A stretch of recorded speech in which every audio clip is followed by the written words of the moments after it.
What is clipping? Clipping is something every audio engineer and musician should be aware of.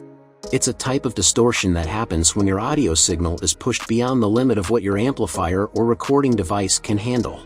In the digital realm, this limit is typically set at 0 dB full scale, or dBFS. Clipping can sneak in at different stages. When you're recording, if your preamp or interface input level is cranked too high, you might run into clipping.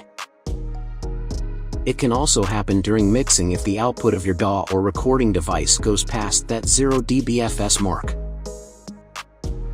When clipping occurs, it's like your sine wave gets squashed, its peaks are chopped off, turning it into a square wave. Consider adding a diagram here. In digital systems, this harsh type of distortion is called hard clipping, where the parts of the signal that go over the limit are completely cut off. This not only creates an unpleasant, rough sound but also takes away some low-end frequencies. With analog gear, the effect is somewhat softer. Instead of cutting the wave tops abruptly, they're smoothed out. This is known as soft clipping.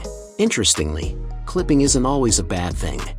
Sometimes, it's used on purpose to add character to a track. Like when you push the input of an instrument or an analog preamp to get some warm, gritty distortion. If you're aiming for this effect, feel free to push the gain, but keep an eye on your master output levels. Make sure they don't exceed 0 dBFS by using a limiter when you export your track.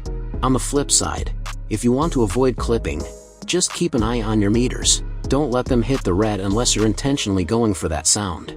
As a music distributor, we adhere to high-quality standards, so tracks with poor mixing, especially those with unwanted clipping, often don't make the cut. Always make sure your meters are only in the red when you want them to be. If you found this video helpful, don't forget to hit the thumbs up and subscribe to the channel for more tips.